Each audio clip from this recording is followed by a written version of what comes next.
चले मेरे बच्चों, जैसे कि आप सबको पता है कि अब हम शुरू कर रहे हैं सेक्शन सी और ये है बोर्ड एग्ज़ामिनेशन मॉडल पेपर 2023 जो इशू हुआ है बोर्ड कराची बोर्ड की तरफ से। और सेक्शन बी जो है वो हम कर चुके हैं अल्हम्दुलिल्लाह, और सेक्शन सी जो है आज हमने स्टार्ट किया है। तो आपको पता होना चाहिए कि ये 30 मार्क्स का सेक्शन है जिसमें से आपको 3 सवाल करने हैं अल्हम्दुलिल्लाह, और 10 मार्क्स ईच है। तो 2 सवाल, जो एक सवाल तो मैट्रिसेस चैप्टर में से आया है, लॉन्ग है क्योंकि वो, और एक सवाल जो है वो ज्योमेट्री का है, यानी डायग्राम ड्रॉ करनी, और बाकी सारे थ्योरम्स हैं। तो एक एक करके देखते हैं कि हम किस तरह सॉल्व करते हैं। इंशाअल्लाह ताला अल्लाह की मदद रही तो ज़रूर पूरी कोशिश करूँगी कि आपको बहुत आसान लफ्ज़ों में समझा सकूं अपनी बात। तो बेटा, जैसे आपको पता है हमने 19 चैप्टर जो है पहले भी जो है आपको लिंक में भी मिल जाएगा, वीडियो में भी मिल जाएगा। तो आप आराम से इसको मेरे चैनल पर सर्च कर सकते हैं। तो आज हम कर रहे हैं बोर्ड ऑफ सेकेंडरी एजुकेशन की तरफ से इशू किया गया मॉडल पेपर का सेक्शन सी और क्वेश्चन नंबर 12। बहुत आसान है सवाल है, find the inverse of the matrix A. Elements क्या है, 2 1 1 3 2 1 2 1 2। ये मैट्रिक्स है 3 by 3 का, यानी 3 रो है और 3 ही कॉलम है बाय एडजॉइंट मेथड। आपको पता है या तो क्रैमर रूल आता है या एडजॉइंट आता है, सही है। ये बहुत आसान है लेकिन थोड़ा सा लेंदी है, इस वजह से बच्चे जो हैं वो घबरा जाते हैं। तो सबसे पहले हमने क्या करना है, इसको सवाल को रीराइट करना है। सवाल मैं रीराइट नहीं करूँगी क्योंकि मेरे पास इतनी स्पेस मुझे नहीं लग रहा कि अल्लाह करे आ जाए तो बड़ी बात है। मैं नहीं चाहती पेज टर्न करूँ ताकि आप परेशान हो। तो बेटा हमने क्या करना है कि हम सवाल मैं दोबारा नहीं लिखूँगी, आप लिख लें। तो सवाल आपने लिखना है ए इज़ इक्वल टू, ठीक है। अब यहाँ ए की जगह वो बी दें, सी दें, एफ दें, डी दें, कोई मैटर नहीं है। तो मैं सबसे पहले यहाँ लिखूँगी फार्मूला है ए इनवर्स, जो भी फार्मूला दें, ए इनवर्स का फार्मूला है 1 डेटर्मिनेंट ए इंटू एडजॉइंट ए। मेरे बच्चों, जो बच्चे ये सीख चुके हैं उन्हें पता है सबसे पहले हमें डेटर्मिनेंट मालूम करना है, फिर हमें एडजॉइंट मालूम करना है। दोनों को मालूम करने के अलग अलग तरीके हैं। जब हमारे पास डेटर्मिनेंट आ जाएगा और एडजॉइंट आ जाएगा तो हम आसानी से फार्मूले में इन्वर्स के पुट करेंगे और एडजॉइंट मेथड के थ्रू हम ये फाइंड आउट कर लेंगे। लेकिन अच्छा, मेरी बात याद है कि पहले एडजॉइंट से पहले हमेशा डेटर्मिनेंट मालूम करें, क्योंकि अगर डेटर्मिनेंट का आंसर 0 आ गया तो आप सवाल को आगे सॉल्व करने की ज़रूरत ही नहीं है, सही है। लेकिन अगर 0 नहीं आया तो इंशाल्लाह ताला हम आगे चलेंगे। तो अब हम इस डेटर्मिनेंट को कैसे मालूम करेंगे। मैं यहाँ determinant, first we find determinant A, और डेटर्मिनेंट ए मालूम करने का फॉर्मूला क्या है मैं यहाँ बता देती हूँ। A11 minus A12 plus A13, क्योंकि जब मैंने ये चैप्टर कराया था तो बहुत सारे बच्चे मुझसे मैसेज में पूछते थे कि सेंटर में माइनस साइन कहाँ से आ गई मैम, यहाँ तो कहीं मैं, तो मैं आपको बता दूँ कि ये एक फार्मूला है। तो हम किस तरह उसका फार्मूला सॉल्व करेंगे, देखिए 1 1 का मतलब है फर्स्ट रो फर्स्ट कॉलम, सही है, पहली रो का पहला मेंबर। फिर ये क्योंकि 1 1 से आपने अंदाज़ा लगाया है पहली रो की बात हो रही है, सही है। पहली रो, अगर मैं इस तरह लिखूँ डेटर्मिनेंट ए, पहली रो का पहला मेंबर कौन है, 2, ये फर्स्ट मेंबर हो गया 2, सही है। अब ये जो फर्स्ट रो फर्स्ट कॉलम आप काटते हैं, जो फर्स्ट रो फर्स्ट कॉलम में काटते हैं, कौन बचा, 2 1 1 2, 2 1 1 2, ये आप लिख दें। ये माइनस साइन मैंने यहाँ लगाई। First row second column, first row और सेकंड कॉलम काट दें, बचा 3 1 2 2, 3 1 2 2, और ये कौन था, फर्स्ट रो का सेकंड कौन है, 1, सही है। तो ये माइनस तो फॉर्मूले से आ गई और ये 1 मैंने यहाँ लगा दिया। अब ये प्लस साइन मैंने ये लगा दी, और first row third column, first row third column, सही है। देखेंगे मेरा पेन का निशान लग गया, रुको मैं वाइट लगा लूँ, सही है। तो ये हो गया 1, फर्स्ट रो काटा, फर्स्ट कॉलम 3 2 2 1, 3 2 2 1, ठीक है मेरे बच्चों। अब हमने क्या करना है, इसको सिंपल हमने इसको मल्टीप्लाई करना है। ये रहा 2, अब देखिए हम डिटरमिनेंट कैसे मालूम करते हैं, क्रॉस मल्टीप्लाई, बीच में माइनस साइन, 2 2 ज़ा 4 माइनस 1 1 ज़ा 1, मैं डायरेक्ट कर रही हूँ -1 क्योंकि आप अच्छी तरह जानते हैं कि किस तरह करना है। 3 2 ज़ा 6 माइनस 2 1 ज़ा 2, सही है।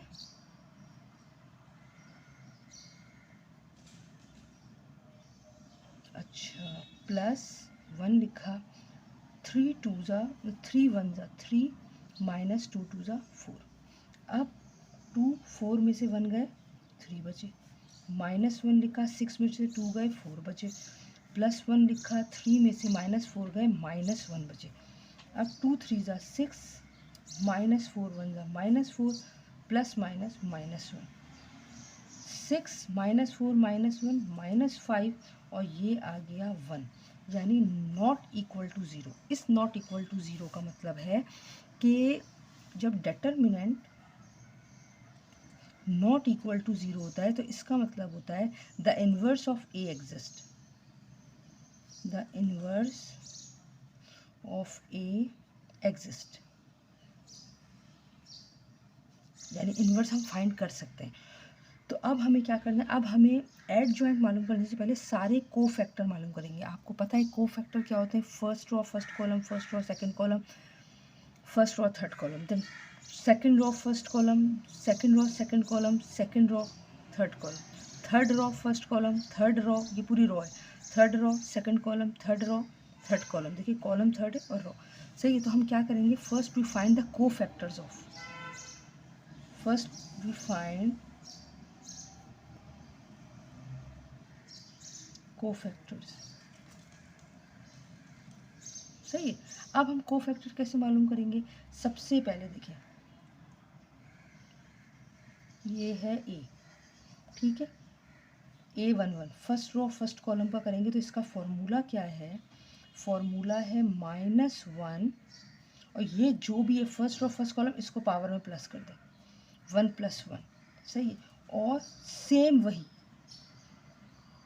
फर्स्ट रो फर्स्ट कॉलम 2 1 1 2, 2 1 1 2, सही है। अब -1 और 1 और 1 2 पावर, ये -1 और ये दोनों मल्टीप्लाई हो रहे हैं, मल्टीप्लाई बाय 2 2 ज़ा 4 -1 1 ज़ा 1, इसको तो वही करेंगे क्रॉस मल्टीप्लाई और माइनस साइन। तो ये हमारे पास क्या बचा, 1 का स्क्वायर 1 हो गया और 4 में से 1 गए 3 बचे, तो 3 1 ज़ा 3, यानी फर्स्ट रो फर्स्ट कॉलम का को फैक्टर हमने मालूम किया है 3। इसी तरह हम A22 का करेंगे, A12 का करेंगे फर्स्ट रो सेकंड कॉलम, तो ये -1 की साइन हो गई 1 + 2 और क्या बचा हमारे पास, first row first column 3 1 2 2, first row first column काट दिया तो 3 1 2 2।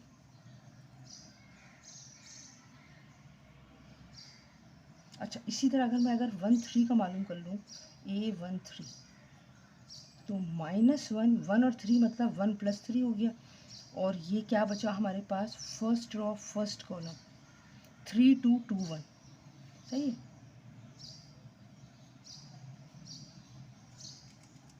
अच्छा पहले ये 3 मालूम कर लेते, तो ये हो गया -1 की पावर 3 और 3 2 ज़ा, अब ये इसको आपस में क्रॉस मल्टीप्लाई करें, बीच में माइनस साइन, 3 2 ज़ा 6 -2 1 ज़ा 2, -1 की पावर 3 है तो यानी -1 ही रहा, 6 में से 2 गए 4 बचा, यानी ये आ गया हमारे पास -4, ठीक है। उम्मीद है आपको समझ में आ रहा होगा बेटा, -1 की पावर है 3 और 1 4, इवन पावर है -1 प्लस बन जाएगा।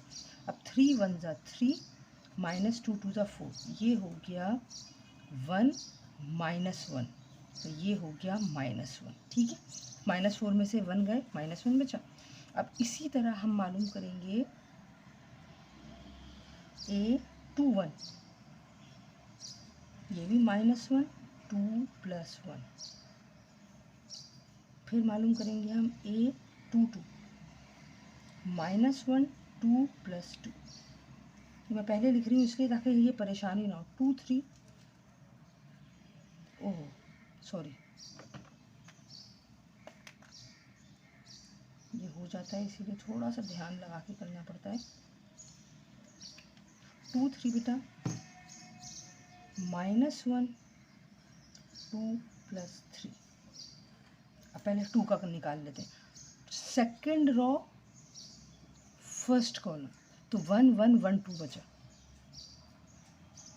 1 1 1 2 पहले ये लिख लो कि ये बहुत पैनिक करता है। फिर दूसरा second row second column, second row second column 3 1 second row second column, second row और सेकेंड कॉलम 2 1 2 2 बचा। सही, 2 1 2 2। अब second row third column, second row third column काट दिया तो हमारे पास बचा 2 1 2 1। अब पहले इसको सॉल्व कर लें। -1 की पावर हो गई 3, 2 + 1 3, और ये हो गया 1 2 ज़ा 2 -1 1 ज़ा 1, तो -1 ही रहा क्योंकि पावर 3 है, 2 में से 1 गए, 1 बचे, ये बचा -1।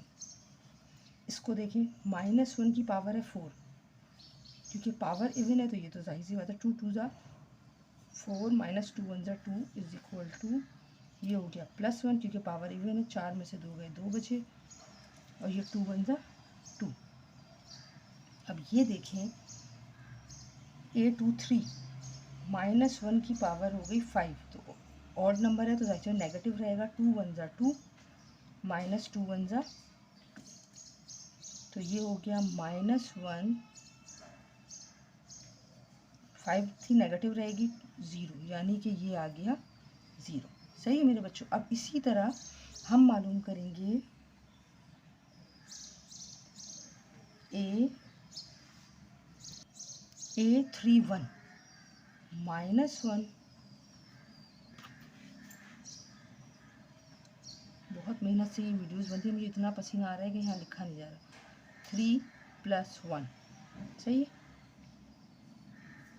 और थर्ड रो फर्स्ट कॉलम कौन है?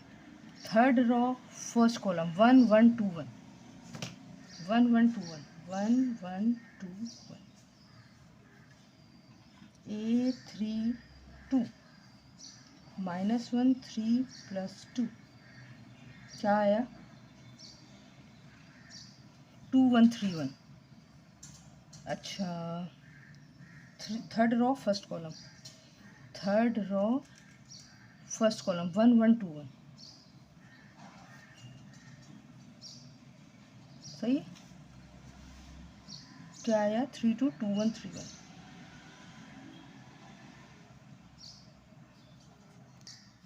सही है मेरे बच्चों। अब ये है A 3 3 -1 3 + 3, सही है। 3 + 2 है ये,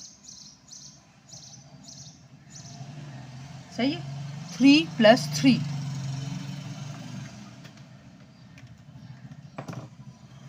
और यहाँ बचा क्या? Third row third column, third row third column काट दो तो 2 1 3 2। ठीक है मेरे बच्चों। अब इसको सॉल्व करते हैं। -1 की पावर 4 है, और 1 1 ज़ा 1 -1 2 ज़ा 2, तो -1 की पावर 4 है तो ये +1 हो गया, 1 में से 2 गए, -1 बचे, तो ये आ गया -1।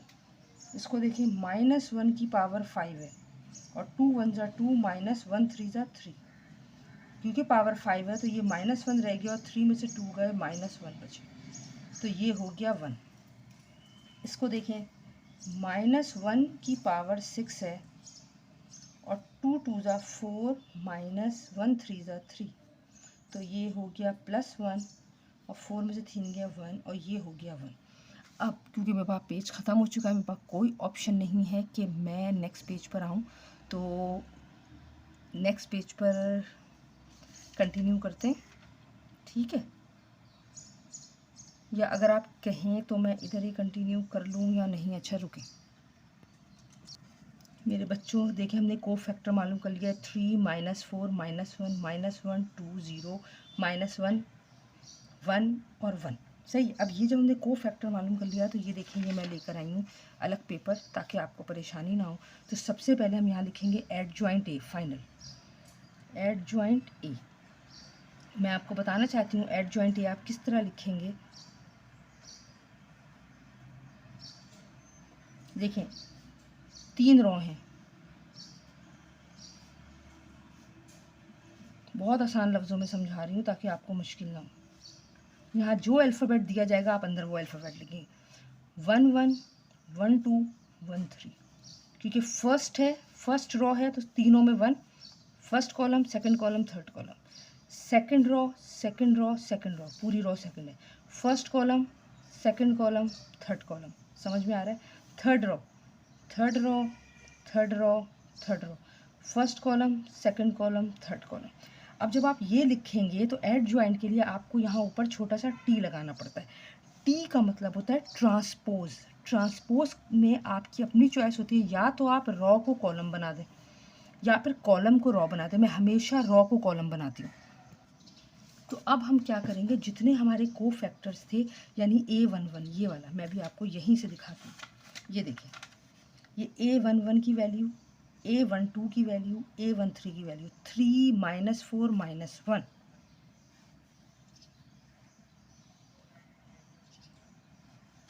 सही है। चले मेरे बच्चों, तो हमने क्या किया, ये देखिए ट्रांसपोज कैसे मालूम करेंगे हम। फर्स्ट रो A11 क्या आया था हमारे पास, 3 -4, 3 -4 -1, सही है। जितने आपने को फैक्टर मालूम किए हैं, 1 1 के 1 1 की जगह पे, 1 2 के 1 2 की जगह पे, 1 3 के 1 3 की जगह पे, इसी तरह 2 1 2 2 2 3, ये देखिए 2 1 2 2 2 3, 2 1 2 2 2 3, -1 2 0, -1 2 0, और अब क्या है, -1 1 और 1, -1 1 और 1, ये रहा टी, सही। अब आप इसका एड ज्वाइंट कैसे मालूम करेंगे। नाउ एड ज्वाइंट मेरे बच्चों, ट्रांसपोज कर रहे हैं यानी आप रॉ को कॉलम बना रहे हैं, यूं रॉ उठाएं और वर्टिकल लिख दें। 3 अपनी जगह पे, -4 रॉ में था कॉलम में आ गया, -1 रॉ में था कॉलम में आ गया। अब इसी तरह यहाँ क्या आएगा, यहाँ आएगा -1 2 0, -1 2 0, यानी हॉरिजेंटल उठाएं और वर्टिकल लिख दें, -1 1 और 1, ठीक है। अब now finally we are going to find A inverse. A inverse का फॉर्मूला है 1 upon determinant A into adjoint A, ठीक है मेरे बच्चों।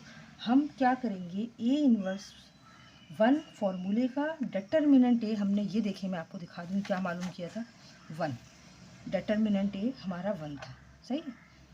ये आ गया 1 और एड ज्वाइंट हमने अभी मालूम किया है 3 -1 -1 -4 2 1 -1 0 और 1, मेरे बच्चों क्योंकि ये 1 आया था जब पूरी, यानी एड ज्वाइंट जब पूरे डिटर्मिनेंट ए से डिवाइड होगा तो सेम आंसर ही रहेगा। तो हमारा ए इनवर्स आया है सेम, क्योंकि डिवाइड बाय 1 हुआ है, 3 -1 -1 -4 2 1 -1 0 और 1, और ये हमारा आंसर हो गया। उम्मीद करती हूँ कि ये आपको समझ में आया होगा। कैसा समझ में आया मुझे बताइएगा प्लीज़, और जल्दी से हम क्वेश्चन नंबर 13 की तरफ चलते हैं, ठीक है बेटा।